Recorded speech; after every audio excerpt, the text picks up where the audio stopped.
Good morning students.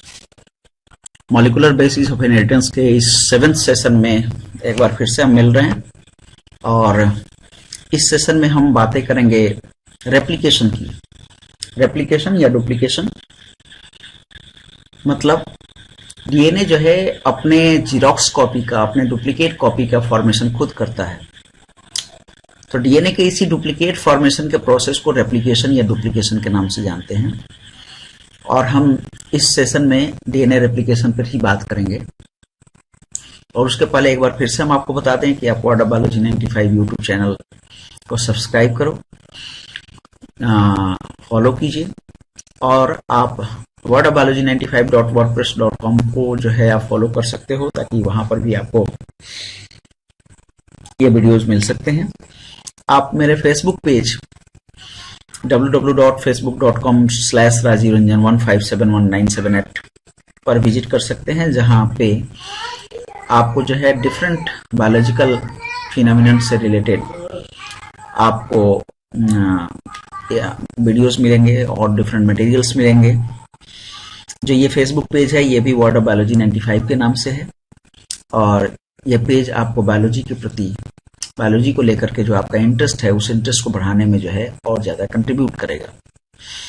तो चलो हम स्टार्ट करते हैं। Replication, DNA replication. DNA replication का मतलब हुआ DNA makes DNA. DNA makes DNA. अगर हम यहां देखें सिंपली जो है इस स्लाइड को, तो जो है इस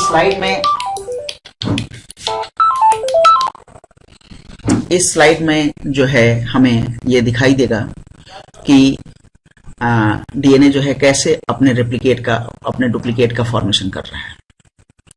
ठीक है, और डीएनए जो है अपने इस डुप्लीकेट का जो फॉर्मेशन कर रहा है उस फॉर्मेशन में जो है हमें यहाँ पर हम देख रहे हैं कि एक वाई शेप फॉर्क बन रहा है और इसी वाई शेप फॉर्क पे जो है ये डीएनए का रेप्लिकेशन हो रहा है। इसी डायग्राम को जो है हम आगे चल करके और डिटेल में देखेंगे और समझेंगे कि ये क्या है। फिलहाल जो है सबसे पहले हमें ये जानना है कि डीएनए रेप्लिकेशन जो होता है वो सेमी कंजर्वेटिव होता है। उसका जो नेचर होता है वो सेमी कंजर्वेटिव नेचर का होता है। ये जो सेमी कंजर्वेटिव नेचर है, इसी सेमी कंजर्वेटिव नेचर को समझने के लिए हमें जानना है मिचेल्सन एंड स्थल के एक्सपेरिमेंट को। मिचेल्सन और स्थल के एक्सपेरिमेंट के बारे में जानने के लिए यहाँ पर जो है एक डायग्राम दिया हुआ है, इसे हम देखते हैं। एक्चुअली मिचेल्सन और स्थल ने जो है जो अपना डीएनए रेप्लिकेशन के सेमी कंजर्वेटिव होने को लेकर के जो अपना एक्सपेरिमेंट किया, वो एक्सपेरिमेंट ई कोलाई बैक्टीरिया के कल्चर में किया। ठीक है, कल्चर में उन्होंने जो है N15 को जो है ऐड किया, जो कि रेडियोएक्टिव होता है। तो एक तरह से रेडियोएक्टिव लेवलिंग की N15 की at the place of N14। ठीक है, और उसी में जो है उन्होंने फर्दर जो है देखा कि कैसे इस एशिया कोलाई बैक्टीरिया के जो डीएनए हैं वो कैसे अपने आप को रेप्लिकेट कर रहे हैं। तो इसको जो है ज्यादा सिंपल तरीके से अगर हमें समझना है तो हम इस डायग्राम को लेते हैं। देखो यहाँ ये जो डायग्राम दिखाई दे रहा है, यहाँ पे जो है ये हेवी नाइट्रोजन को लिया गया at the place of the normal nitrogen, और जिसके कारण जो है ई कोलाई बैक्टीरिया जब अपने डीएनए का सिंथेसिस कर रहा था, तो डीएनए के सिंथेसिस के दौरान जो है जब फर्स्ट जनरेशन का जो है डीएनए सिंथेसाइज हुआ या डीएनए रेप्लिकेट हुआ, तो रेप्लिकेट होने के बाद जो है उन्होंने देखा कि जो है जो पैरेंटल डीएनए, दो तरह के जो है डीएनए स्ट्रैंड्स जो मिलते हैं डबल हेलिक्स के, उसमें से एक स्ट्रैंड जो था वो नॉर्मल था N14 के साथ और एक स्ट्रैंड जो था वो N14 नाइट्रोजन को जो है अपने आप में कंटेन किए हुए था। तो यहां हम ये देख रहे हैं कि जो दो स्ट्रैंड हमें दिखाई दे रहे हैं। देखो यहाँ पे जो डार्क स्ट्रैंड है that contain the N15 nitrogen और हेवी नाइट्रोजन, और जो लाइट स्ट्रैंड यहाँ पे हमें दिखाई दे रहा है ये जो है N14 और नॉर्मल नाइट्रोजन को कंटेन किए हुए हैं। तो आफ्टर द रेप्लिकेशन जो यहाँ पे जो है, चूंकि डीएनए जो था उन्होंने N15 डीएनए को लिया हुआ था और N15 डीएनए जो है जब रेप्लिकेट हुआ तो रेप्लिकेट होने के बाद उन्होंने देखा कि एक जो स्ट्रैंड जो है N14 बन रहा है और एक स्ट्रैंड जो है N15 बन रहा है। तो इस तरह से जो है उन्होंने बताया कि जब डीएनए रेप्लिकेट होता है तो एक पेरेंटल जो है स्ट्रैंड होता है और एक जो है डॉटर स्ट्रैंड होता है। ठीक है, जब भी डीएनए रेप्लिकेट करता है तो एक जो नया डीएनए बनता है, जो डॉटर डीएनए बनता है, उसमें एक स्ट्रैंड जो है पेरेंटल होता है और एक स्ट्रैंड जो है डॉटर डीएनए का होता है। और उसमें ये जो एक्सपेरिमेंट था, इस एक्सपेरिमेंट ने जो है इसे प्रूफ किया। Now look here, in this case यहां पे जनरेशन 2 था। जनरेशन 2 में अब देखो यहाँ पे ये यही जो है डीएनए जो है जनरेशन 2 में जाएगा जब अपने आप को रेप्लिकेट करेगा। तो इसके पास एक N14 है और एक N15 है। अब ये जब रेप्लिकेट किया तो इसके रेप्लिकेट करने के बाद देखो यहाँ पे एक N15 रहा, एक N14 रहा और यहाँ पर ये दोनों जो है N14 हो गए क्योंकि कल्चर मीडियम जो है नॉर्मल था। N14 जो है वो जो है यहाँ आ गए। यहाँ पर भी जो है यहाँ पर भी जो है अगर हम देखें तो यहाँ पर भी एक N14 है और एक N15 है, लेकिन ये दूसरा जो है डीएनए जो बन रहा है, चूंकि एक डीएनए से दो डॉटर डीएनए बन रहे हैं ये दोनों, और यहाँ ये दोनों, इसमें एक एक में N15 जा रहा है और दूसरे में जो है ये नॉर्मल N14 जा रहा है। ठीक है, तो इस तरह से जो है मिचेल्सन एंड स्टल ने ये एक्सपेरिमेंटली प्रूफ किया कि जो डीएनए रेप्लिकेशन होता है वो सेमी कंजर्वेटिव होता है नेचर में। उसमें एक पेरेंटल डीएनए बनता है, स्ट्रैंड होता है, और एक जो है डॉटर डीएनए स्ट्रैंड होता है। Replication facts, DNA has to be copied before cell divides. And DNA जो है अपने कॉपी का फॉर्मेशन या अपना रेप्लिकेशन तब करता है जब सेल डिवाइड होने वाला होता है, यानी just before the cell division. जो डीएनए अपने डुप्लीकेशन को परफॉर्म करता है, सिंथेसाइज करता है, वो जो है इंटरफेज के एस फेज में या सिंथेसिस फेज में होता है। जो नए सेल्स होते हैं उन्हें आइडेंटिकल डीएनए स्ट्रैंड्स की जरूरत होती है, इसलिए रेप्लिकेशन भी आइडेंटिकल होते हैं। Synthesis phase, S phase, interphase का जो है एक जो है सब फेज होता है सेल साइकिल का। न्यूक्लियस जो होते हैं यूकैरियोट्स के, उसके अंदर जो है ये परफॉर्म होता है। देखो यहाँ पे ये जो है सेल साइकिल को शो किया जा रहा है। This is the interphase that contains G1, S and G2 phase. G1 the growth phase 1, S phase growth phase 2, and it is mitosis. It is also called as pre-mitotic phase, mitotic phase, post-mitotic phase and S phase. तो इसमें जो S phase है, इस S phase में DNA का replication होता है। DNA replication जो है बिगिंस होता है at the origin of replication. Prokaryotes जो ऑर्गेनिजम्स होते हैं या प्रोकैरियोटिक जो सेल्स होते हैं उनमें डीएनए में केवल एक ही ओरिजिन ऑफ रेप्लिकेशन पाया जाता है, जबकि यूकैरियोट्स में जो है कई सारे ओरिजिन ऑफ रेप्लिकेशंस पाए जाते हैं। और जब पर्टिकुलर ओरिजिन ऑफ रेप्लिकेशन होता है वहां पे जो है दोनों स्ट्रैंड जब अलग होते हैं तो एक वाई शेप्ड जो है रीजन का फॉर्मेशन होता है जिसे हम रेप्लिकेशन फॉर्क कहते हैं, जिससे कि हमने वीडियो के जो है बिल्कुल पहले स्टेज में हमने देखा था। और उसी फॉर्क पे जो है न्यू स्ट्रैंड्स का फॉर्मेशन होता है। Look here, this is the DNA strand. ये जो है यहाँ पे फॉर्क का फॉर्मेशन हो रहा है और ये जो दोनों टेम्पलेट अलग हो गए, दोनों स्ट्रैंड्स अलग हो गए। एक यहाँ पर जो है डीएनए का एक स्ट्रैंड आएगा और एक यहाँ पे डीएनए का स्ट्रैंड आएगा और फाइनली दो डीएनए के स्ट्रैंड्स हमें अलग अलग मिल जाएंगे। एक जो सबसे जरूरी बात हमें जो है यहाँ पे ध्यान देनी है कि जो रेप्लिकेशन होता है वो हमेशा जो है 5 to 3 डायरेक्शन में होता है। यहां देखो जरा, और आप हमेशा जो है इस चीज को जो है दिमाग में रख लो कि जब भी आपको जो है डीएनए रेप्लिकेशन के डायग्राम्स ड्रा करने हैं, you always start with 5। Look here, 5 3। तो हमने यहां से स्टार्ट किया 5 3। अब जो है जो डीएनए रेप्लिकेशन होगा उसका जो डायरेक्शन होगा वो इस डायरेक्शन में होगा। तो यहां पे क्या हो जाएगा, यहां 5 डैश हो जाएगा, इधर क्या हो जाएगा 3 डैश हो जाएगा। और फिर चूंकि ये जो दूसरा स्ट्रैंड है ये 3 डैश 5 डैश स्ट्रैंड है, तो यहां पे जो रेप्लिकेशन स्टार्ट होगा वो यहां से स्टार्ट होगा। तो ये होगा 5 और ये आगे जाएगा 3। तो रेप्लिकेशन का जो डायरेक्शन होता है that is always from 5 prime to the 3 prime होता है, from 5 dash to the 3 dash होता है। ठीक है, तो ये बेसिक जो है इंफॉर्मेशन है, बेसिक कॉन्सेप्ट है जो हमें हमेशा अपने दिमाग में रखनी होती है। न केवल ये रेप्लिकेशन के लिए है बल्कि ये ट्रांसक्रिप्शन के लिए भी होगा, ये ट्रांसलेशन के लिए भी होगा। तो you always remember the replication begins from 5 dash direction to 3 dash direction. DNA replication में जो 2 स्ट्रैंड्स होते हैं वो जो है ओपन होते हैं at the origin of replication पे, और रेप्लिकेशन बबल्स का फॉर्मेशन करते हैं यूकैरियोट्स में, क्योंकि प्रोकैरियोट्स में केवल एक ही जो है रेप्लिकेशन ओरिजिन ऑफ रेप्लिकेशन होता है, तो सिंगल बबल बनता है जो कि वाई फॉर्क के रूप में होता है। और यूकैरियोट्स में जो है ए नंबर ऑफ बबल्स बनते हैं, क्योंकि यूकैरियोट्स में जो है ओरिजिन ऑफ रेप्लिकेशन कई सारे होते हैं। तो यहां हम देखते हैं, ये देख रहे हो आप, ये जो डायग्राम है इसमें जो है 1 2 3 4 these are the different bubbles are formed and this is the eukaryotic chromosomes जहां डीएनए रेप्लिकेशन हो रहा है। डीएनए रेप्लिकेशन में एंजाइम हेलिकेज जो होता है वो अनवाइंड करता है और डीएनए के जो 2 स्ट्रैंड्स होते हैं उनको आपस में अलग करता है। इसके साथ साथ जो है वो ब्रेक करता है हाइड्रोजन बॉन्ड्स को। चूंकि हाइड्रोजन बॉन्ड्स जो होते हैं वो बहुत ही वीक बॉन्ड्स होते हैं, these are not the chemical bonds, actually these are the only electrostatic force of attraction and these can be broken easily. तो एंजाइम हेलिकेज जो है वो न केवल अनवाइंड करता है डीएनए के दोनों स्ट्रैंड्स को बल्कि उनके हाइड्रोजन बॉन्ड्स को भी ब्रेक करता है। हेलिकेज को हम अनवाइंडेज के नाम से भी जानते हैं।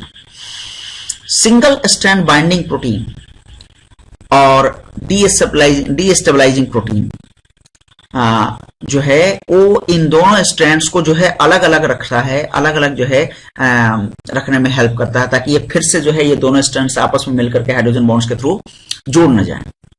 तो जो है सिंगल स्ट्रैंड बाइंडिंग प्रोटीन जो है वो सेपरेट करता है और अनट्विस्ट करता है। डीएनए रेप्लिकेशन में एंजाइम जो टोपोआइसोमरेज है वो जो अटैच करता है at the fork of the bubble और स्ट्रेस को रिलीज करता है, जिससे कि जो है चूंकि दोनों जो है डीएनए स्ट्रैंड्स आपस में जो है ट्विस्टेड होकर के जो है जुड़े हुए होते हैं, तो अगर जो है उनके जो है इस स्ट्रेस को रिलीज नहीं किया जाए तो ये फिर से जो है आपस में ट्विस्ट हो जाएंगे। तो इस ट्विस्टिंग को जो है कि स्ट्रेस को रिलीव करने के लिए जो एंजाइम यूज होता है वो होता है topoisomerase. Look here, this is the point of origin of replication, और यहाँ पे ये टोपोआइसोमरेज एंजाइम जो है ये आकर के जो है बाइंड अप हो जाता है, जिससे कि इसके स्ट्रेस को रिलीज करता है और ये दोनों जो है डीएनए स्ट्रैंड्स एक दूसरे से अलग ही रहते हैं। देखो यहाँ पे जो है इसको अलग अलग कर दिया, ये ट्विस्टिंग कंडीशन दिखा रहा है और ये जो है नॉन ट्विस्टेड कंडीशन में दिखाई दे रहा है। ठीक है, Before new DNA strand can form, there must be a RNA primer present to start the addition of new nucleotides. यानी डीएनए रेप्लिकेशन का जो स्टार्टिंग होता है वो आरएनए प्राइमर से होता है। ठीक है, आरएनए प्राइमर जो है जरूरी है, और आरएनए प्राइमर के लिए जो है एक और एंजाइम की जरूरत होती है जो कि प्राइमेज कहलाता है। प्राइमेज वो एंजाइम है जो कि आरएनए प्राइमर के छोटे छोटे टुकड़ों को जो है सिंथेसाइज करता है, और डीएनए पॉलीमरेज नए न्यूक्लियोटाइड्स को जो है ऐड करता है। इन सबको हम जो है एक बार फिर सिस्टमेटिकली देखते हैं ताकि जो है हमें समझ में आ जाए। यहां देखो, पहले तो हम यहां देख रहे हैं कि important enzymes in DNA replication, कौन कौन से जो है एंजाइम्स हैं जो डीएनए रेप्लिकेशन में यूटिलाइज हो रहे हैं और क्या उनके फंक्शंस हैं। Look here, helicase helps to unwind the parent DNA. Parent DNA को जो है अनवाइंड करता है और ब्रेक करता है उनके हाइड्रोजन बॉन्डिंग्स को। Primase synthesize RNA primer to generate Okazaki fragments. Okazaki fragments क्या है अभी हम आगे चल करके देखेंगे। तो आरएनए प्राइमर को सिंथेसाइज करने के लिए प्राइमेज की जरूरत होती है। सिंगल स्ट्रैंड बाइंडिंग प्रोटीन और डीस्टेबलाइजिंग प्रोटीन जो कि जो है सिंगल स्ट्रैंड के डीएनए के सिंगल स्ट्रैंड को मेंटेन करता है ताकि ये फिर से जो है डबल स्ट्रैंड में न बदल जाए आपस में जो हाइड्रोजन बॉन्ड्स के थ्रू जुड़ करके। टोपोआइसोमरेज उस रिलीज को, स्ट्रेस को रिलीज करता है, स्ट्रेस को रिलीव करता है, जिसके कारण जो है उनके अंदर जो डबल हेलिक्स के बीच में जो है एक ट्विस्टिंग होती है। डीएनए पॉलीमरेज 1, 2 एंड 3 ये ग्रुप ऑफ एंजाइम्स हैं जो कि न्यूक्लियोटाइड्स को जो है जोड़ने में हेल्प करते हैं। ठीक है, आरएनए प्राइमर को हटाने में हेल्प करते हैं और प्रूफ रीडिंग करने में हेल्प करते हैं। डीएनए जो नया सिंथेसाइज होता है डीएनए उसके प्रूफ रीडिंग में हेल्प करते हैं DNA polymerase 1, 2 and 3। DNA ligase Okazaki fragments को जो है आपस में जोड़ने के लिए यूटिलाइज होते हैं। तो these are the different enzymes utilized in the DNA replication. DNA replication का जो फेज 1 होता है उसे हम इनिशिएशन कहते हैं। इनिशिएशन जो है में होता क्या है, सबसे पहले जो है डीएनए जो है एक्सपोज होता है, लेकिन डीएनए के इस एक्सपोजर को जो है जानने के पहले हमें एक चीज और भी जानना है, वो ये कि जो है एक्टिवेशन ऑफ न्यूक्लियोटाइड्स क्या होते हैं। तो पहले तो हम एक्टिवेशन ऑफ न्यूक्लियोटाइड्स की बात करते हैं, और एक्टिवेशन ऑफ न्यूक्लियोटाइड्स हैं क्या। एक्चुअली जो डीऑक्सीराइबो न्यूक्लियोसाइड मोनोफॉस्फेट, जिनके बारे में आप ऑलरेडी जो है पीछे पढ़ चुके हो, DMP, DGMP, DCMP, TMP, these are the deoxyribo nucleosides monophosphates, ठीक है। या हम इन्हें कह सकते हैं कि यही जो है डीऑक्सी न्यूक्लियोटाइड्स हैं। ये फ्रीली जो है पाए जाते हैं न्यूक्लियोप्लाज्म में, और इसी फॉर्म में इनको डीएनए के फॉर्मेशन में, डीएनए के रेप्लिकेशन में यूटिलाइज होना है। बट ये पहले एक्टिवेट होते हैं, और एक्टिवेट होने के लिए एक एंजाइम की जरूरत होती है जिसे हम बोलते हैं फास्फोराइलेज। तो in the presence of phosphorylase enzyme जो मोनोफॉस्फेट हैं, वो मोनोफॉस्फेट जो है वो कन्वर्ट कर जाते हैं ट्राइफॉस्फेट में। Look here, this is the one example, DMP and deoxy ribo जो है डीऑक्सी राइबो एडिनोसिन मोनोफॉस्फेट या डीऑक्सी एडिनोसिन मोनोफॉस्फेट हम कह सकते हैं। तो deoxy adenosine monophosphate plus PPI inorganic pyrophosphate, ये दोनों आपस में मिलते हैं in the presence of phosphorylase enzyme to produce DEATP, deoxy adenosine triphosphate. This deoxy adenosine triphosphate और deoxy guanosine triphosphate, deoxy cytidine triphosphate, deoxy thymidine triphosphate, these are the activated deoxy ribonucleotides.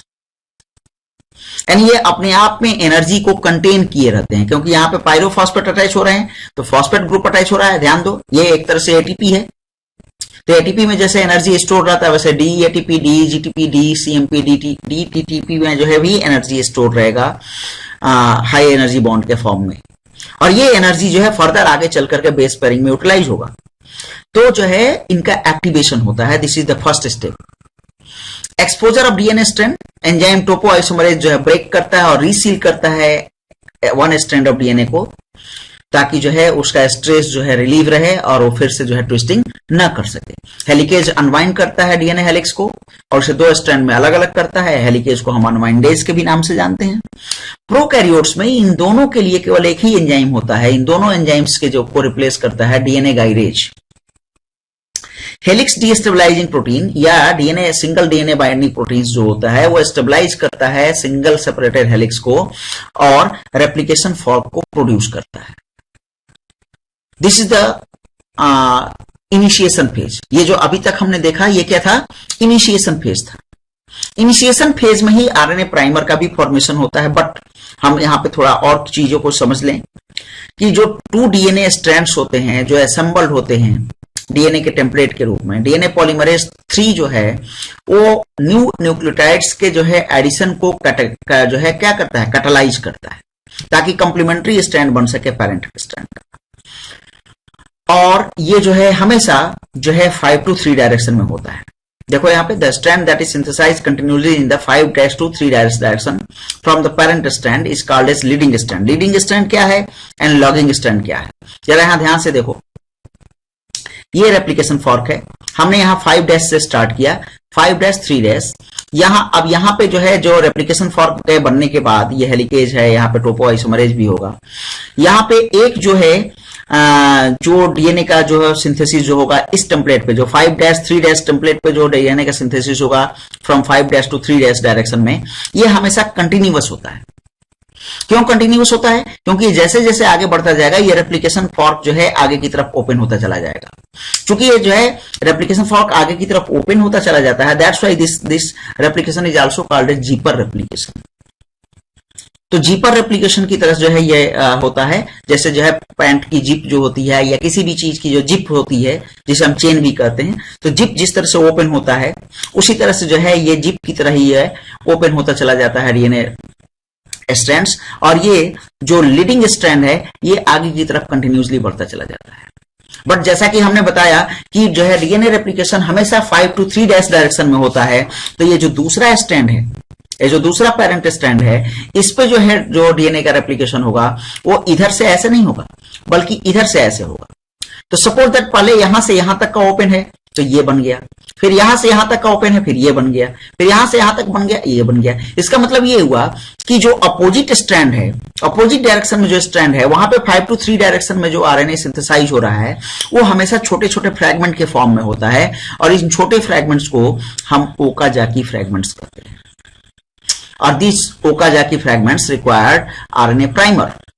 और ये RNA primer, यहाँ पे ये जो light colour का जो part दिखाई दे रहा है, दिस इज आरएनए प्राइमर, यहां भी है, ठीक है।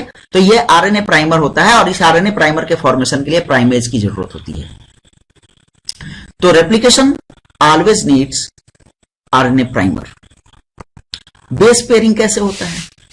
जब DEATP that is activated nucleotide in the presence of pyrophosphatase, in the presence of pyrophosphatase, not pyrophosphate, pyrophosphatase enzyme, और ये टूट जाता है DEAMP में प्लस पायरोफॉस्फेट में प्लस एनर्जी में।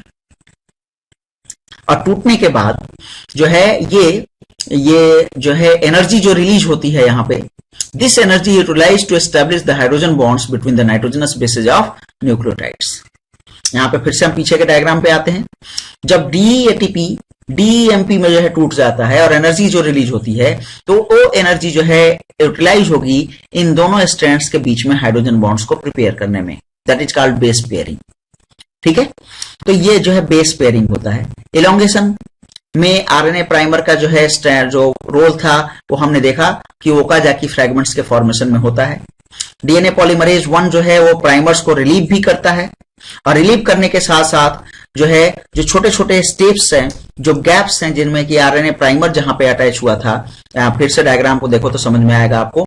जैसे मान लो कि ये जो यहाँ पे आरएनए प्राइमर है, इस आरएनए प्राइमर को हटा करके फर्दर यहाँ पर भी डीएनए के छोटे छोटे फ्रैगमेंट्स जो है अटैच किए जाएंगे, और इस गैप में भी जो है डीएनए को जोड़ा जाएगा। तो इसके लिए जो है एंजाइम होता है डीएनए पॉलीमरेज, और जो है इस जो है गैप को फिलअप करने के लिए एंजाइम होता है डीएनए लाइगेज। तो डीएनए पॉलीमरेज 1 जो है वो प्राइमर्स को रिलीव करता है, रिमूव करता है, और वहां पे जो है छोटे छोटे डीएनए के जो है न्यूक्लियोटाइड्स को जो है डीएनए लाइगेज जोड़ देता है, जिससे कि ओकाजाकी फ्रैगमेंट जो है वो एक कंप्लीट स्ट्रैंड के रूप में बदल जाता है। लुक हियर, एक बार फिर से हम इसे देखते हैं। 5 to 3 डैश डायरेक्शन, और यहां पे जो है आरएनए प्राइमर जो है यहां बन रहा है, ये 5 to 3 डैश डायरेक्शन में, this is the RNA primer. और देन डीएनए पॉलीमरेज जो है नए नए न्यूक्लियोटाइड्स को जोड़ करके जो है इसे कंप्लीट कर रहा है। यहां पे एक ही चीज हमेशा दिमाग में रखो कि डीएनए पॉलीमरेज हमेशा 3 डैश इंड पे ही न्यूक्लियोटाइड्स को जोड़ता है। ये 5 डैश है तो हमेशा इधर आगे की तरफ जुड़ेगा, तो 3 डैश इंड पे ही जो है नए न्यूक्लियोटाइड्स जो है जुड़ते हैं। That's why the direction of the new strand is always from 5 dash to 3 dash direction. DNA replication अगर यूकैरियोट्स और प्रोकैरियोट्स की बात करें तो जो है उन दोनों में जो है पहला अंतर तो ये है कि वहां पे एक ही जो है रेप्लिकेशन, ओरिजिन ऑफ रेप्लिकेशन होता है, और यूकैरियोट्स में जो है अलग अलग रेप्लिकेशन होते हैं। कुछ सिमिलरिटीज हैं, जैसे जो है 5 डैश टू 3 डैश डायरेक्शन में ही हमेशा इलोंगेशन होगा या डीएनए फॉर्मेशन होगा, और प्राइमर जो है ओकाजाकी फ्रैगमेंट्स के फॉर्मेशन में यूटिलाइज होते हैं, डीएनए पॉलीमरेज एंजाइम यूटिलाइज होता है, ठीक है। कुछ डिफरेंसेज हैं, जैसे अभी हमने बताया आपको कि टोपो आइसोमरेज और हेलिकेज के जगह पर डीएनए गायरेज यूटिलाइज होता है, ठीक है। तो जो है ये कुछ जो है सर्टेन डिफरेंसेस भी होते हैं यूकैरियोट्स एंड प्रोकैरियोट्स में। लुक हियर,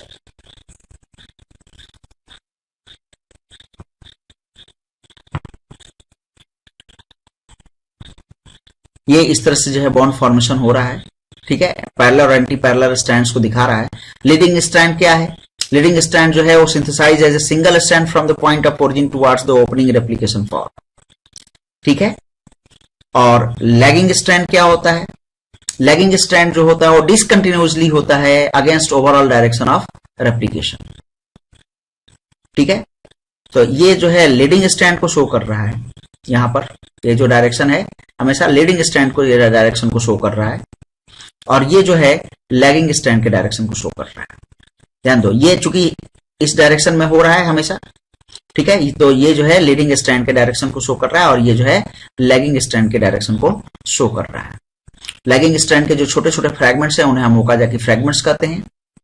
ठीक है, और इनके लिए जो एंजाइम्स की जरूरत होती है वो क्या होता है, वो होता है डीएनए लाइगेज। तो डीएनए लाइगेज जो है ओकाजाकी फ्रैगमेंट्स को आपस में जोड़ता है। देखो यहाँ पे एक ओकाजाकी फ्रैगमेंट है, ये दूसरा ओकाजाकी फ्रैगमेंट है, इन दोनों को जो है डीएनए लाइगेज जो है जोड़ रहा है, ऐड कर रहा है। तो इस तरह से जो है रेप्लिकेशन होता है हमेशा 5 to 3 डैश डायरेक्शन में। Point of origin is 5 dash और ये 3 डैश डायरेक्शन में मूव कर रहा है। ठीक है, और जो है दूसरा जो है देखें अगर हम, तो यहां पर भी ये 5 डैश डायरेक्शन से 3 डैश डायरेक्शन में मूव कर रहा है। तो एक लीडिंग स्ट्रैंड है और एक लैगिंग स्ट्रैंड है।